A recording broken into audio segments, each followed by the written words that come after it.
Karena kita dikunci oleh satu kata yang namanya haram, tidak boleh. Tidak boleh. Tidak boleh, dilarang keras itu nggak boleh, itu haram. Ya. Pokoknya jangan banyak tanya kalau udah kata haram, haram. Itulah perintah yang Allah katakan di dalam Al-Quran, yang disampaikan oleh para ustadz pada saat kita ikut pengajian. Sementara kalau di dalam Al-Quran, itu hanya dibacakan beberapa ayat lewat ustadz, dan kita nggak perlu buka buku. Nggak perlu tahu artinya juga. Nggak perlu tahu artinya juga, dengarkan aja apa kata si ustadz atau ustaznya menyampaikan, ya kita dengar satu. Ya. Nah, kalau kita bisa ngalamin perjuangan pribadi dengan Tuhan, udah nggak bisa dilawan. Nggak bisa dilawan. Nggak bisa lawan-lawan. Nggak bisa lawan lagi, harga mati. Karena sudah kebenaran itu yang sudah menjumpai kita, hidup dalam kita. Betul. Itu nggak mungkin. Apapun kita buang. Iya. Walaupun istri apa kita buang. Ya, itu. Roh, jiwa. Kok begitu? Bagian dari manusia. Bagian manusia, dan nggak bisa nggak bisa dipisahkan. Memang begitu. Iya. Itu PR buat mereka. Maksudnya buat kaum saya dulu itu PR. Iya. Kita bukan direnungkan. Iya, bukannya kita menyudutkan. Coba tolong jawab pertanyaan saya.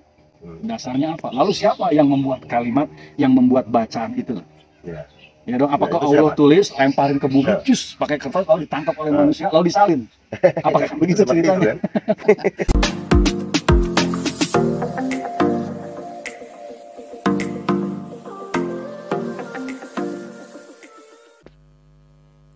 Ya, salam bagi kita semua. Salam jumpa kembali bagi saudara-saudara yang terkasih dalam Tuhan Yesus. Saya hanya ingin menekankan kepada orang yang belum tahu seperti apa isi Alkitab, bahwa isi Alkitab itu adalah bahasa Indonesia yang sangat mudah dimengerti, dan itu tidak ada larangan untuk membukanya atau memahaminya, membacanya dengan penuh kasih. Percayalah, saudara akan diberkati oleh ajaran-ajaran Tuhan Yesus itu sendiri. Seperti apa kesaksian Murtadin yang akan kita saksikan bersama, dengan rasa penasaran beliau terhadap isi Alkitab, hingga akhirnya beliau memutuskan untuk pindah keyakinan, percaya Tuhan Yesus sebagai Tuhan dan Juru Selamat. Memang sangat tidak mudah kesaksian beliau, tetapi berikut kita saksikan bersama-sama. Semoga memberkati. Salam sahabat semua dimanapun saat ini Anda berada.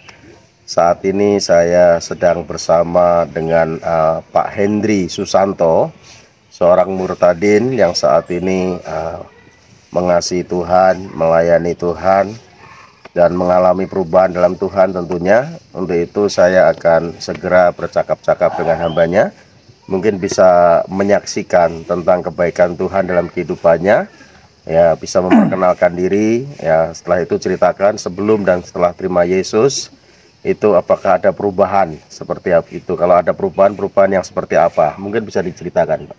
Oke, terima kasih dengan Pak Tono. Shalom, selamat pagi. Assalamualaikum warahmatullahi wabarakatuh. Pagi ini saya berbincang dengan Pak Tomo, mengambil sebuah topik adalah kesaksian rohani. Bicara soal rohani itu adalah sebuah pilihan pribadi. Kalau saya dulu dan sekarang mengalami sebuah perubahan, itu bukan karena kemauan saya, tapi ada sebuah tindakan daripada roh, ya, karena kita adalah makhluk roh. Kalau bukan karena kerja Roh Kudus, saya nggak mungkin mengenal yang namanya isi Alkitab itu seperti apa. Jadi adalah isi Alkitab merupakan tuntunan ilahi yang tertulis, ya, dengan latar belakang, ya, saya ada di Islam juga, bukan Islam yang radikal, tapi ya ritualnya ya seperti itu bolak-balik. Artinya kita mengikuti sebuah tulisan yang sudah dipatenkan dan dihafalkan berulang-ulang. Dan ketika saya mengubah, ini dituntun oleh Roh Kudus, segalanya itu terbuka. Kita ingin tahu lebih dalam tentang apa yang lama. Jadi cara kita memandang kitab suci itu sendiri berubah secara total. Inilah luar biasanya cara kerja Roh Kudus, mengubah hidup seseorang dari yang tadinya tidak tahu, yang katanya sekarang jadi real, walaupun semuanya sekarang dalam proses untuk mengalami, kurang lebih gitu, Pak. Ya, jadi itu semua karena karya Roh Kudus ya, Pak. Karya Roh Kudus, bukan karena dibeli orang, dikasih, bukan. Dan saya juga tidak menjelek-jelekan. Ya. Yang saya rasakan dorongan daripada Roh Kudus itu untuk membawa saya ngasih tahu, coba buka, lihat, baca, buka, lihat, baca. Oh, melalui Alkitab itu ya, Iya. yang dibaca itu ya. Baca. Tapi sebelumnya Pak Henry ini sebelum jadi Kristen sholat juga ya. Oh ya, itu rajin tuh, Rajin ya. rutinitas, lima kali sehari 17 rakaat. Apa yang membuat Pak Henry ini tertarik untuk membaca Alkitab waktu itu? Karena kita dikunci oleh satu kata yang namanya haram, tidak boleh. Tidak boleh. Tidak boleh, dilarang keras, itu nggak boleh, itu haram. Ya. Pokoknya jangan banyak tanya, kalau udah kata haram. Ya itulah perintah yang Allah katakan di dalam Al-Quran, yang disampaikan oleh para ustadz pada saat kita ikut pengajian. Ya udah, saya patuh. Ya, terus? Jadi ini kita terbelenggu, ya kita patuh aja. Terus kok bisa mengambil Alkitab dan membaca itu? Ya karena dibongkar Roh Kudus tadi. Oh, Roh Kudus. Roh Kudus yang bisikin, ini bongkar Oh. baca, lihat, bongkar baca. Akhirnya Pak Henry mengambil Alkitab itu. Akhir itu saya baca, ternyata saya pikir hanya sebuah tulisan biasa. Buku ada penyusunnya, ada Ya. lembaganya gitu kan. Lalu apa yang ditakutkan dalam hati saya? Ya Ya. sudah ya, saya buka aja. Nah, setelah membaca itu Saya apa yang baca, didapat? ternyata cerita lengkap tentang apa yang sudah disampaikan waktu itu saya ngaji, itu lengkap semua ada di dalam Alkitab. Ada semua ya. Ada. Oh. Sementara kalau di dalam Al-Quran itu hanya dibacakan beberapa ayat lewat ustadz dan kita nggak perlu buka buku, Nggak perlu tahu artinya juga nggak ya. perlu tahu artinya juga, dengarkan aja apa kata si ustadz atau ustazah menyampaikan, ya kita dengar. Kalau di Alkitab kita dituntun dibaca dalam bahasa Indonesia yang kita mengerti. Jelas. Ya, artinya. jelas sejarahnya ini, sejarahnya tidak lompat-lompat. Ya, ya. Ceritanya runut ya. Ceritanya runut, rapi. Nah dari situlah kita memulai, lalu punya hikmat dengan banyak gaya bahasa yang dipakai gitu kan. Yang tadinya saya didokrin atau diajarkan bagaimana mungkin kau bisa melihat Tuhan, sang pencipta itu, melihat ciptaan, kau nggak sanggup gitu. Nah cara berpikir itu setelah kita baca Alkitab dirubah. Iya, ya. Dengan ada satu, saya tertarik banget dengan sebuah kalimat yang mengatakan Tuhan turun ke bumi dalam rupa manusia. Itu yang membuat tertarik Iya, ya. itu apa sih gitu kan yang bikin kita tertarik tuh. Iya, iya. Nah ini pun dimulai dari saya berterima kasih sekali secara natural. Saya mengenal Kristen itu bukan di Indonesia. Oh, waktu di mana itu? Ya, saya mengenal Kristen itu di Amerika, di Pennsylvania, Harrisburg. Oh, itu waktu pas apa itu? Saya tuh berhenti kerja, lalu saya pergi ke sana, saya burun, saya kerja di sana. Oh, Jadi motivasi saya adalah saya cari dolar sebetulnya. waktu itu ya. Saya bilang saya berburu dolar. Itu tahun berapa, Pak? 1999 lah mau. Ya. 99. Waktu di Amerika itu ya. Iya, setelah berangkat. 1999. Iya. Lalu Pak Hendy ini setelah membaca Alkitab memiliki pemahaman yang benar ya tentang firman Tuhan itu ya yang dibaca secara runut itu, lalu membuka hati terima Yesus tahun berapa? 2006. 2006. Berarti ada proses ya. Ada proses. Bertanya-tanya apakah benar Iya. untuk memutuskan ngambil Betul. Nggak langsung cek Ya. gitu terima enggak. keputusan untuk membuka hati terima Yesus Iya, itu dari ya. tahun 2006 saya bisa buka hati gitu. 2006. Ya, Jadi ya, ada proses. Ada proses ya. Dan itu tidak ada pengaruh unsur ada yang biayain atau gimana. Enggak, saya cari sendiri. Cari sendiri. Dan selama saya di Indonesia tuh saya belum pernah yang namanya masuk gereja. Waktu di Indonesia, tapi setelah saya di Amerika, karena komunitas orang-orang Indonesia di Amerika itu adanya di gereja.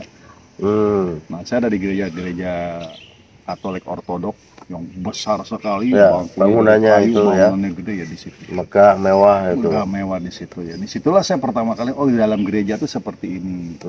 Udah waktu di Indonesia di Jakarta saya tidak tergerak sama sekali Untuk masuk gereja. untuk masuk ke gereja karena kan Dan waktu itu memang masih dalam proses tanya-tanya ya. Tanya-tanya. Untuk cari kebenaran betul, itu. Ya, sebenarnya. apalagi sebelum saya berangkat ke Amerika, saya kan sholat rajin dalam artian ya memang rutinitas subuh, zuhur, asar, maghrib, isya, ya kita normal aja. Iya, iya. Kadang ikut jadi muadzin di masjid gitu, udah begitu aja, rutin gitu kan. Damai, tenang, di lingkup itu ya damai, tenang. Tapi sambil menggali ya, Ya sambil menggali, nanya-nanya. pengen tahu, pengen ya tentang ada kebenaran apa di Alkitab itu, Iya, dan sambil bertanya-tanya. sambil bertanya-tanya. Akhirnya saya memberanikan diri untuk tanya ke sana, tanya ke sini gitu kan. Lalu masuklah dalam perdebatan, jangan debat lah, kalau debat terlalu ekstrim saya bilangnya. Diskusi teologis gitu kan, tentang kebenaran. Terutama Islam Kristen. Ya karena kita kalau lagi diskusi dengan orang, pesan guru ngaji kita tuh udah gampang lah. Yuk kalau ada gitu kan cukup katakan lakum dinukum waliyadin selesai. Kum dinukum waliyadin, agamamu agamaku, agamaku agamamu, nggak usah ganggu. Nggak usah lagi ganggu lagi. Udah. Itu ya. Nah kita terkunci di beberapa kalimat ditanamkan itu. Ditanamkan sama bacaan-bacaan Quran yang mengatakan keesahan Tuhan, bahwa bagaimana Tuhan bisa beranak dan diperanakan. Nggak mungkin lah. Tidak mungkin. Nggak mungkin. Dan diperanakan itu mereka mengasumsikan dalam arti biologis. Iya, padahal nggak seperti itu. Nggak seperti itu. Karena saya tidak paham ada istilah anak bukan harus terlahir dari perempuan. Tapi karena sudah dikunci dengan pemahaman seperti itu, jadi kita nggak tahu kebenaran ya. Nggak tahu, Ditutup seperti itu, bahwa Allah tidak beranak dan diperanakan gitu ya. Walam yalid walam yulad, nah itu udah harga mati. Harga mati. Iya, iya. Tapi setelah kita belajar dengan sebuah istilah yang dibilang anak Allah, Allah beranak, itu bukan berarti secara biologis ya. Allah sama Allah kawin, Tuhan sama Tuhan kawin gitu kan. Itu pemahaman yang salah itu. Iya. Ini pemahaman yang salah. Iya. Lalu dikasihlah sebuah istilah, ya kan, terminologi bahasa, kata-kata. Ini loh, ini anak kunci, ini emak kunci. Kamu pernah lihat emak kunci kawin? Nggak ada. Lalu melahirkan anak kunci? Itu nggak ada. Iya. Ya kan? Tapi kadang orang tidak memahami. Orang nggak paham, nggak mau tahu gitu. Nggak mau tahu karena mau sudah dikunci pemahaman. Yaitu bahwa Allah tidak beranak dan diperanakan. Itu ya. Lagi banyak istilah anak tangga. Lihat nih, ini ibu tangga nih yang panjang. Ini yang potong-potongannya anaknya yang kita injak. Apa kamu pernah lihat sepasang ibu tangga ini kawin gitu kan? Nah itu dia. Akhirnya di situ pelan-pelan kita, cara berpikir kita dibuka. Dan yang lebih hebatnya lagi, untuk orang yang percaya mengenal jalan kebenaran, dia harus mengalami perjumpaan pribadi. Nah, kalau kita bisa mengalami perjumpaan pribadi dengan Tuhan, udah nggak bisa dilawan. Nggak bisa dilawan. Udah nggak bisa tawar-menawar. Nggak bisa tawar-menawar lagi, harga mati. Karena sudah kebenaran itu yang sudah menjumpai kita, hidup dalam kita. Betul. Itu nggak mungkin apapun berubah. Kita buang. Iya. Walaupun istri apa kita buang. Itu resikonya ya, ada tantangan. Iya, iya, iya. Lalu gini Pak, setelah Pak Henry ini membuka hati terima Yesus sebagai Tuhan dan Juru Selamat, reaksi dari keluarga gimana? Istri? Kalau keluarga kan saya belang bentong. Jadi saya keluarga itu gado-gado Pancasilais. Terus kalau istri sudah pasti, karena saya dulu Islam ya, mungkin sholat di rumah ya dia tidak terima. Nggak terima ya? Nggak terima ya, lalu tuntutannya ya, saya udah nggak mau lagi sama kamu karena kamu kafir, murtad. Istrinya Pak Henry menolak Pak Henry? Menolak. Karena sudah menjadi orang kafir katanya gitu ya? Pokoknya udah harga mati. Saya dia bilang, lu mencuri, ngerampok, maling, garong gitu kan, narkoba masih saya terima, gitu kan. Ya. Tapi kalau udah pindah agama, keluar agama, selamat jalan. Akhirnya? Ya akhirnya diputuskan cerai dan saya juga tidak melawan, aneh. Iya. Pada saat itu saya tidak mau serang balik, saya cuma diem aja. Pada saat itu pikiran saya itu hanya tertarik pada satu kata, akulah kebenaran itu. Iya, iya.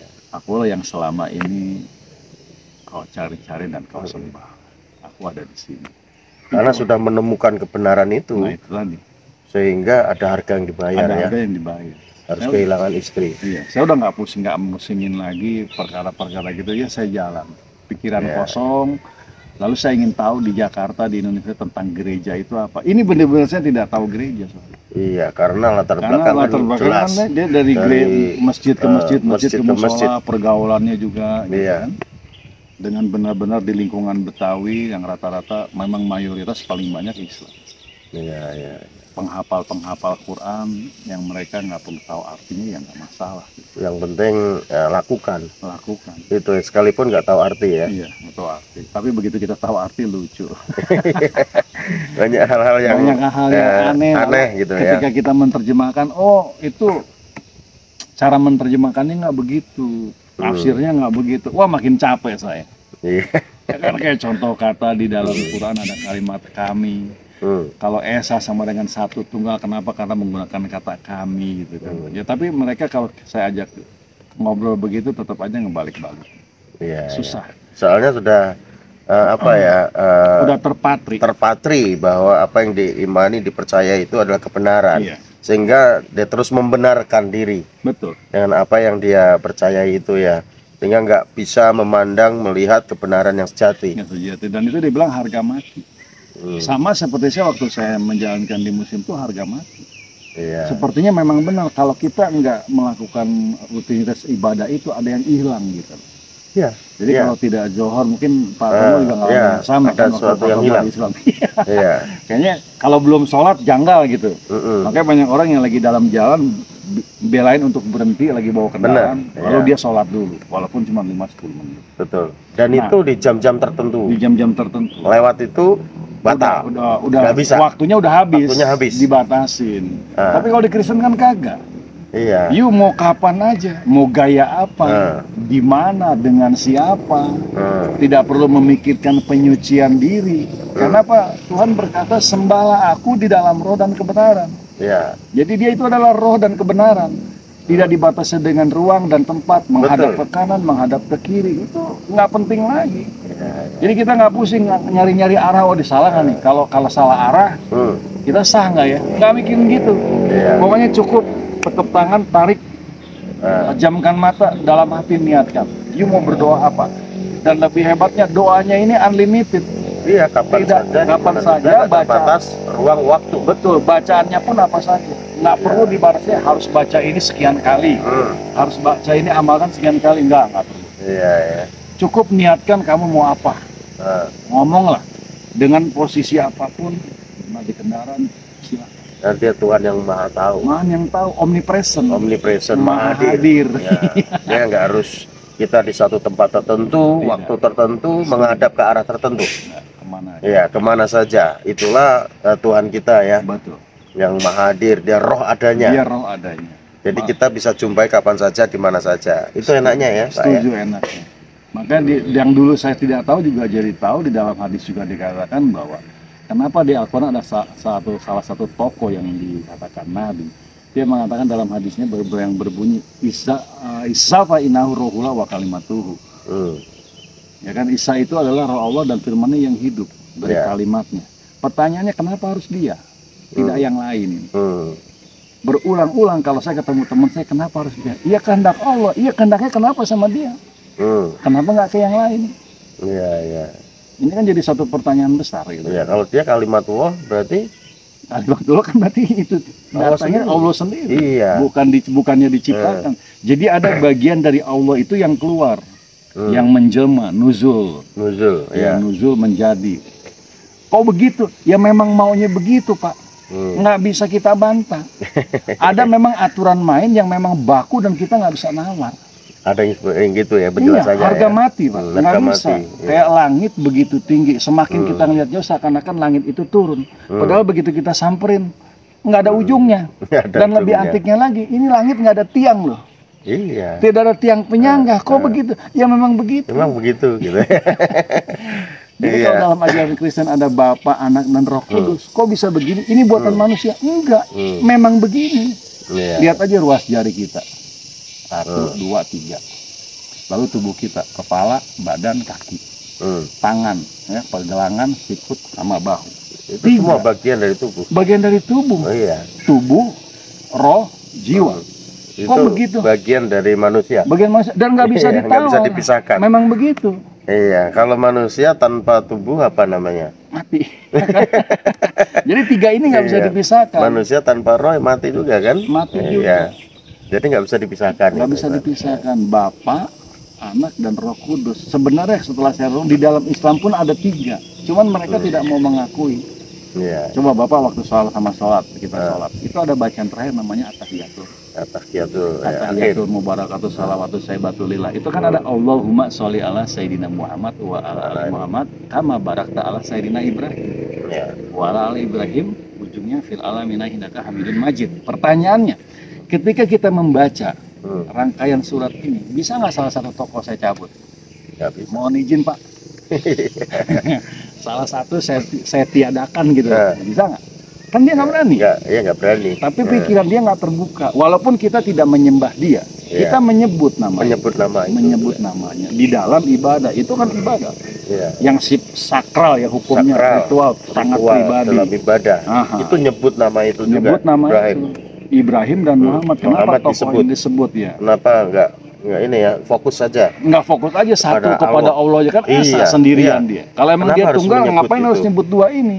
Iya. Itu PR buat mereka. Maksudnya buat kaum saya dulu itu PR. Iya. Harus Kita bukan direnungkan itu. Iya, bukannya kita menyudutkan. Coba tolong jawab pertanyaan saya. Dasarnya apa? Lalu siapa yang membuat kalimat, yang membuat bacaan itu? Iya. Ya dong, apakah itu Allah siapa? tulis, lemparin ke bumi, cus, pakai kertas, lalu ditangkap oleh manusia, lalu disalin? Apakah begitu Seperti ceritanya? itu, kan?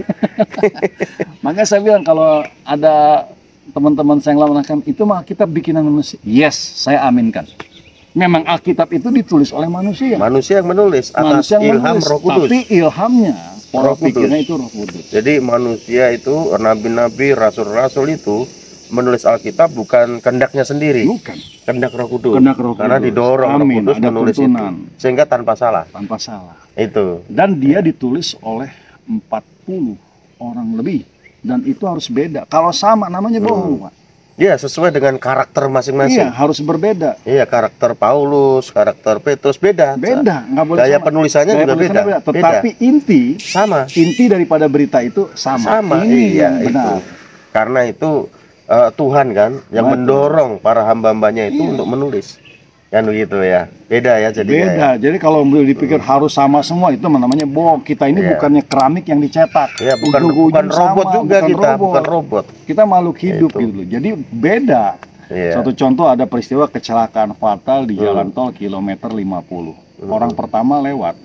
Benar Pak, tabrakan, kebakar, mayatnya kelihatan. Setengah jam kemudian orang kedua lewat. Teman kita kasih kabar, bohong lu, katanya ini orangnya mati. Udah diangkat. Iya. Orang ketiga datang, udah dibersihin Pak. Yang keempat datang, nggak ada apa-apa, cuma bekasnya hitam. Tetapi memang yang dia lihatnya beda. Tetapi ingat, inti dari peristiwa itu sama. Sama ya. Telah terjadi kecelakaan maut di kilometer 50 yang mengakibatkan 5 atau 6 orang korban. Nah kalau Anda mau telusuri, silakan ke rumah sakit, pasti ada orang ini. Ada. Tapi kan Buktinya ada. peristiwa yang dilihat oleh orang pertama, kedua, ketiga, keempat, itu beda. Dari sudut pandangnya. Dari sudut pandang beda. Itu ya. Iya, jadi pada saat pertama, pada saat kecelakaan kita menyaksikan. Setelah itu kita pergi. Mobil kedua ngelihat, itu dia ngelihat udah terkapar. Iya. Lalu yang ketiga datang lagi, udah Tapi peristiwa diangkat. itu tetap sama, ada Sama, kan begitu sama ya. Jadi Alkitab juga begitu ya. Begitu. Jadi para hamba-hamba Tuhan ini menulis Alkitab itu dia yang lihat ya dari sudut pandang mereka, tapi intinya sama. Sama. Kan begitu ya. Intinya sama. Jadi kalau kita mau buka hati tentang kebenaran, percaya deh, Tuhan duduk dan ngeliatin kita, karena dia ajaran dia kasih. Iya. Ya kan banyak yang salah pemahaman tentang ajaran perjanjian lama, perjanjian baru. Justru yang mengadopsi ajaran perjanjian lama tuh sebenarnya Islam Iya. dengan ajaran Yahudi. Iya. Ya kan? Dipadukan dengan gaya-gaya Arab. Tetapi kalau ajaran Tuhan, memang salah Pak kalau Tuhan mau turun ke bumi jumpain kita. Ya nggak salah. Lah. Dia kan Tuhan Maha Kuasa. Punya otoritas Betul. sesuai dengan bertindak sesuai dengan kehendaknya. Kehendak dia, kalau dia mau, kenapa? Kalau manusia ingin menjadi Tuhan itu yang salah. Itu yang salah. Kalau Tuhan mau menjadi apa saja bisa. Silakan, mau jadi batu, mau jadi pohon, Ya, dia bisa. kan dia Tuhan Maha Kuasa. Karena yang diselamatkan manusia, maka dia menjadi manusia kan bukannya gitu gajah, kan? Bukan gajah kan gitu. Cuman kan dia kalau saya ngomong gitu dia selalu kunci, itu berarti kita melanggar surat Al-Ikhlas. Ya, surat Al-Ikhlas tentang sebuah bacaan yang mengesahkan Sang Pencipta, yang berbunyinya Qul huwallahu ahad, Allahus Allahu somad, samad, lam yalid walam yulad walam yakul lahu walam kufuwan yakul lahu ahad. kufuwan Empat. ahad. Ya. Ini kan bacaan sholat tiap hari yang kita lakukan. Dan pada saat kita baca itu kan kita nggak mentransfer artinya apa. Pokoknya asal Pokoknya udah hafal baca, saja. lafaznya bagus, Ya, sah diterima, selesai, amin. nggak tahu artinya. Iya. Saya suka ledek begini dalam bahasa bahasa lucu sambil bercanda. Kalau kamu kasih kelapa, jangan kasih monyet.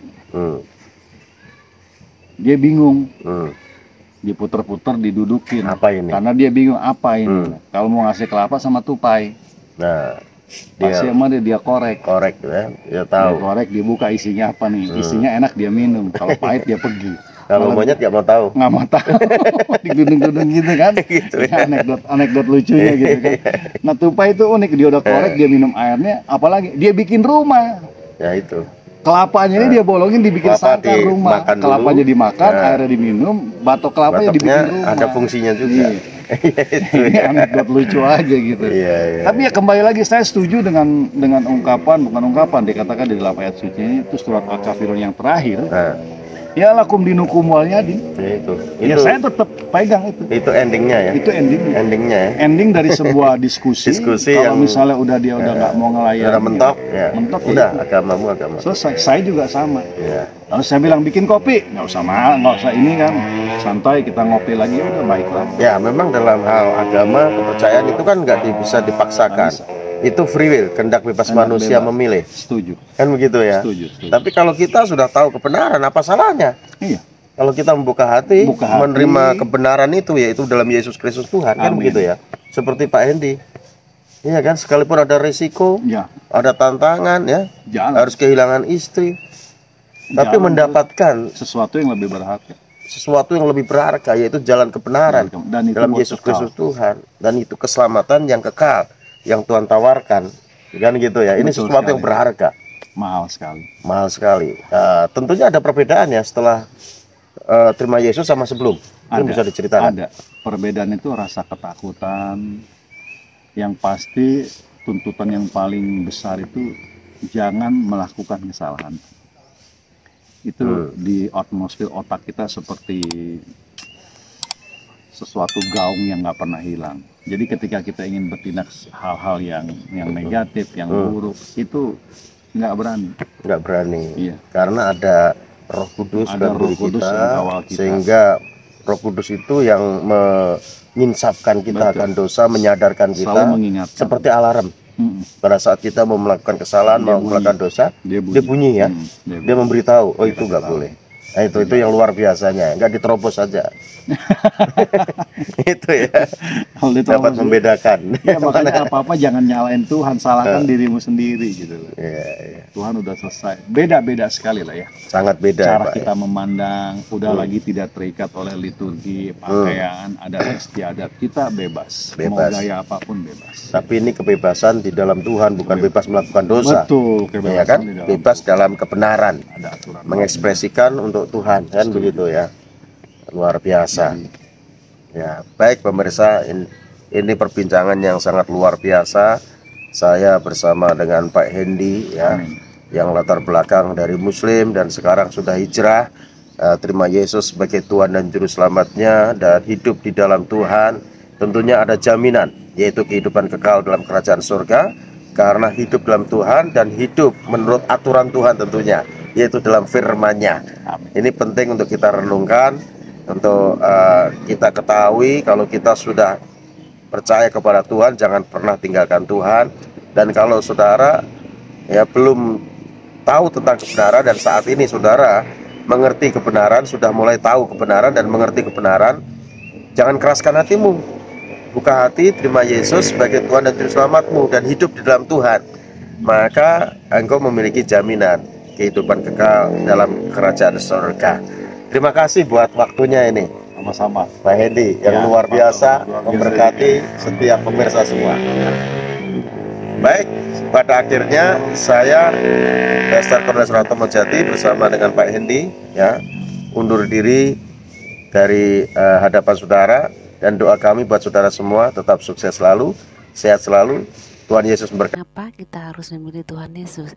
Ya, sangat jelas kepribadian Tuhan Yesus yang mengajarkan kasih, cinta kepada sesama kita tanpa harus membalas kejahatan dan kejahatan. Seperti apa beliau telah mengenal Tuhan Yesus sangat luar biasa. Jika orang berani mau mengetahui tentang isi firman Tuhan Yesus, artinya orang itu berani mengetahui tentang kebenaran tentang kekristenan. Itulah kebenaran yang sesungguhnya berasal dari firman Tuhan, adalah firman yang hidup, yang tak semua orang tahu, karena dari sebagian kalangan itu adalah haram hukumnya jika melihat isi Alkitab. Perlu kita tahu bersama bahwa isi Alkitab adalah bahasa Indonesia, bukan dari bahasa yang tidak mudah dimengerti, bahkan sangat mudah dimengerti, tentang kisah perjalanan Tuhan Yesus sebagai Tuhan yang kami imani sebagai orang percaya, orang Kristen. Demikianlah saudara, Tuhan Yesus memberkati kita semua dan shalom.